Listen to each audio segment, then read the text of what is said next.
Hello दोस्तों, नमस्कार। कैसे हैं आप सब। आपका अपने यूट्यूब चैनल कुमार पाठशाला 2 में एक बार फिर से हार्दिक स्वागत एवं अभिनंदन है। दोस्तों, हम आज लेकर के आए हैं उत्तर प्रदेश पुलिस 2024 जो री एग्ज़ाम है।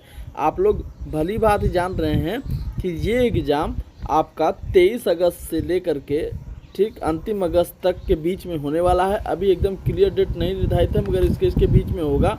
ठीक है, तो उसी को लेकर के हम आए हैं। तो उसी में आज हम सामान्य हिंदी में प्रमुख पुरस्कार जो कि साहित्य अकेदमी पुरस्कार, ठीक है, ज्ञानपीठ पुरस्कार, व्यास सम्मान पुरस्कार कब किसको और किस वर्ष में मिला है, उन्हीं सब के बारे में आज चर्चा करने वाले हैं। तो वीडियो बहुत ही इंटरेस्टिंग होने वाला है दोस्तों। वीडियो पर पूरा अंत तक बने रहिएगा।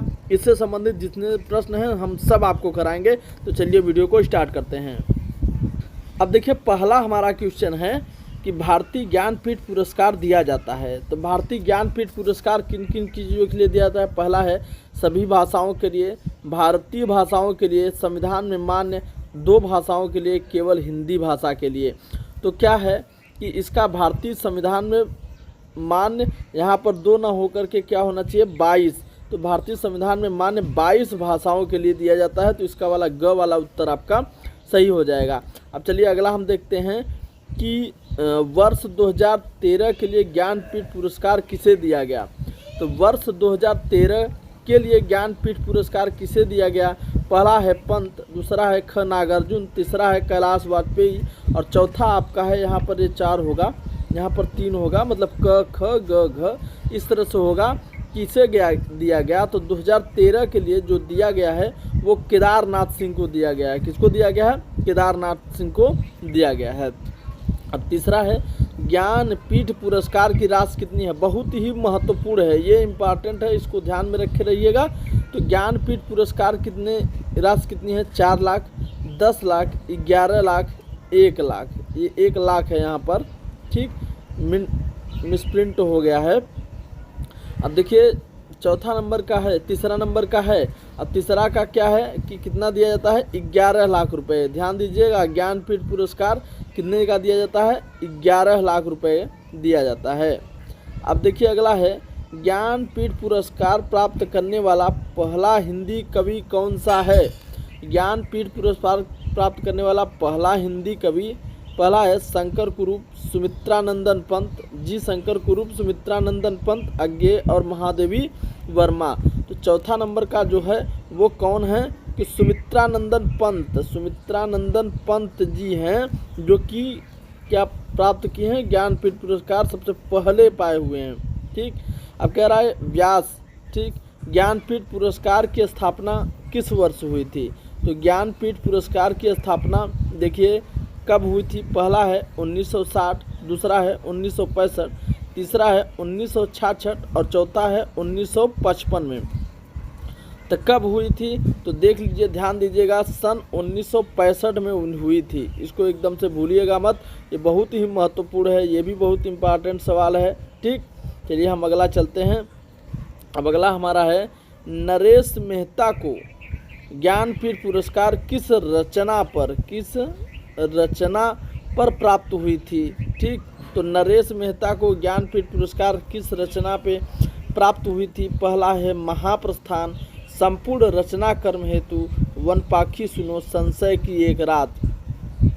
अब इनका जो मिला है वो अब संपूर्ण रचना पर दिया गया है। किसकी, इनके संपूर्ण रचना पर दिया गया है। ठीक, अब अगला आपका क्वेश्चन है किस काव्य कवि पर असेया को ज्ञानपीठ पुरस्कार दिया गया। किस काव्य कृति पर, यह असेया नहीं होगा, अज्ञेय है। क्या है, अज्ञेय। ठीक, अज्ञेय को ज्ञानपीठ पुरस्कार मिला। तो देखिए पहला है किस काव्य कृति पर ना, तो ये देखिए पहला है सागर मुद्दा, ठीक, इत्यलम, ये इत्यलम रहेगा, इत्यलम, ठीक, ये रहेगा इत्यलम। कितनी नाव में कितनी बार, आंगन के पार द्वार। ठीक, तो 7वें नंबर का क्वेश्चन है और इनको जो ज्ञानपीठ पुरस्कार मिला है वो मिला है कि कितनी नाव में कितनी बार पर।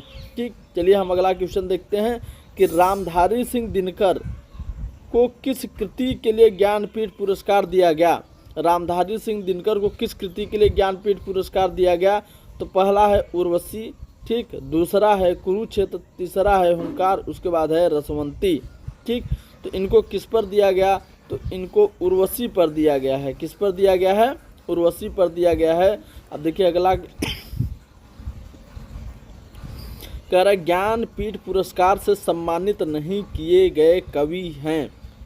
तो ज्ञानपीठ पुरस्कार से सम्मानित किए गए नहीं कवि हैं, पहला है रामधारी सिंह दिनकर, उसके बाद फिर है प्रसाद जी, फिर है सुमित्रा नंदन पंत, फिर है नरेश मेहता। अब देखिए ये जो हैं प्रसाद जी जो हैं वो ज्ञानपीठ पुरस्कार नहीं प्राप्त किए हैं। अब अगला है पंत को किस काव्यकृति पर ज्ञानपीठ पुरस्कार मिला। तो पंत को देखिए 2000 पीजीटी 2003 में पूछा भी है, ठीक। पंत को किस काव्यकृति पर ज्ञानपीठ पुरस्कार मिला, लोकायतन, पल्लव, चिदम्बरा, ज्योत्सना, ठीक। तो किस पर मिला है, इनको चिदम्बरा पर मिला हुआ है, ठीक, इसको याद रखे रहिएगा। अब अगला है कितनी नावों में कितनी बार के लिए अज्ञेय को ज्ञानपीठ पुरस्कार किस वर्ष दिया गया। कितनी नावों में कितनी बार के लिए अज्ञेय को ज्ञानपीठ पुरस्कार किस वर्ष दिया गया। तो 11वां नंबर है आपका ये, तो है 1978, 1985, 1972, 1980। तो किस वर्ष दिया गया था, 1978 ईस्वी में आपको दिया गया था। तो चलिए हम अगला क्वेश्चन देखते हैं कि वर्ष 2005 में ज्ञानपीठ पुरस्कार किसे दिया गया। वर्ष 2005 में ज्ञानपीठ पुरस्कार किसे दिया गया। पहला है अमरकांत, फिर कुंवर नारायण, ठीक है, अमरकांत, कुंवर नारायण, अशोक वाजपेयी और नरेश मेहता। तो किनको दिया गया, तो कुंवर नारायण को दिया गया था ज्ञानपीठ पुरस्कार 2005 में। अब कह रहा है कि वर्ष 2009 में किस साहित्यकार को ज्ञानपीठ पुरस्कार दिया गया। वर्ष 2009 में किस साहित्यकार को ज्ञानपीठ, यहाँ पर ज्ञान रहेगा, ठीक, ज्ञानपीठ पुरस्कार दिया गया। तो पहला है निर्मल वर्मा, फिर गोविंद मिश्र, अशोक वाजपेयी, श्रीलाल शुक्ल। क्या है, श्रीलाल शुक्ल। अब देखिए वर्ष 2009 की बात कर रहा है। 13 नंबर का हमारा एक क्वेश्चन है, 13वां क्वेश्चन है। अब देखिए 13वां में अब आपको किसको दिया गया, तो ये श्रीलाल शुक्ल जी को दिया गया है, ठीक, किसको दिया गया है, श्रीलाल शुक्ल जी को दिया गया है। तो ये जो क्वेश्चन है, जो क्वेश्चन बहुत ही महत्वपूर्ण है, क्योंकि पुरस्कार से क्वेश्चन निश्चित रूप से आ रहे हैं, ठीक। तो इसको आप जरूर पढ़ लीजिएगा, 1 से 2 बार रिवीजन कर लेंगे तो तैयार हो जाएगा। अब अगला है किस कथाकार ने ज्ञानपीठ पुरस्कार ग्रहण करने से इनकार कर दिया। तो ऐसे ऐसे भी महान व्यक्ति हैं तो जो ज्ञानपीठ पुरस्कार मतलब 11 लाख रुपए को इन्होंने लेने से मना कर दिया। आज के ज़माने में तो ऐसा संभव है नहीं, ठीक। तो देखते हैं कौन है। तो ये हैं पहले कि श्रीलाल शुक्ल, अमरकांत, गोविंद मिश्र, कुंवर चंद्र प्रकाश, ठीक। तो कौन से ऐसे व्यक्ति हैं, तो गोविंद मिश्र जी हैं, इन्होंने ज्ञानपीठ पुरस्कार ग्रहण करने से इनकार कर दिया। इनको इम्पॉर्टेंट में धरे रखे रहिएगा। फिर है साहित्य अकादमी पुरस्कार दिया जाता है। तो साहित्य अकादमी पुरस्कार किसके लिए दिया जाता है, तो इसको ध्यान में रखे रहिएगा। पहला है केवल संस्कृत साहित्य के लिए, मान्यता प्राप्त सभी भारतीय भाषाओं को उत्कृष्ट रचनाओं के लिए। फिर उसके बाद अगला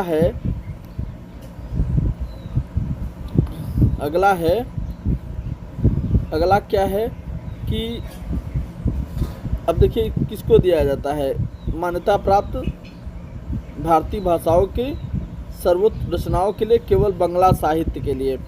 अब ये किसके लिए दिया जाता है, तो ये दिया जाता है मान्यता प्राप्त सभी भारतीय भाषाओं की सर्वोत्कृष्ट रचनाओं के लिए। घ वाला उत्तर आपका सही हो जाएगा कि मान्यता प्राप्त सभी भारतीय भाषाओं की सर्वोत्कृष्ट रचनाओं के लिए ये पुरस्कार साहित्य अकादमी पुरस्कार दिया जाता है। अब अगला सवाल है आपका कि साहित्य अकादमी पुरस्कार में प्रदत्त की जाने वाली राशि कितनी है। तो देखिए साहित्य अकादमी में कितनी राशि प्रदान की जाती है। पहला है 50,000, फिर 1 लाख, फिर 2 लाख, फिर 5 लाख। अब देखिए कितना दिया जाता है, तो इसमें दिया जाता है 1 लाख। कितना दिया जाता है, 1 लाख। और ज्ञानपीठ में कितना दिया जाता है, 11 लाख। कितना दिया जाता है, 11 लाख। इसको ध्यान दीजिएगा। ठीक, इससे संबंधित मैं 1 लीनियर क्वेश्चन आप लोगों के सामने लाऊंगा तो बहुत ही महत्वपूर्ण रहेगा। अब देखिए अगला हमारा क्वेश्चन क्या कह रहा है, अगला है और ये अंतिम हमारा क्वेश्चन है कि साहित्य अकादमी पुरस्कार दिया जा रहा है, किस वर्ष से दिया जा रहा है। तो साहित्य अकादमी पुरस्कार देखिए 1955 से, 1960 से, 1961 है, ठीक, 1961 से और 1966 है ये, ठीक, 1966 से। अब देखिए किस वर्ष से दिया जा रहा है, तो 1955 से, ठीक। तो साहित्य अकादमी 1955 से दिया जा रहा है, ठीक। और जो ज्ञानपीठ की स्थापना कब हुई थी, तो ज्ञानपीठ की स्थापना आप लोग बताइए, अभी हमने क्वेश्चन में बताया है, तो ये 1965 से, ठीक। ज्ञानपीठ कब से है, 1965 से, और साहित्य अकादमी कब से है, 1955 से। तो दोस्तों ये वीडियो बहुत ही कारगर है आप लोगों के लिए, इसको 1 से 2 बार देख लीजिएगा और हम इसी तरह से अच्छे अच्छे क्वेश्चन लाते रहेंगे जिसे आप लोग पढ़ करके अच्छे से एग्जाम में नंबर ला सकेंगे। चलिए दोस्तों मिलते हैं अगले क्लास में। चैनल पर नए हो तो दोस्तों चैनल को सब्सक्राइब जरूर कर लीजिएगा।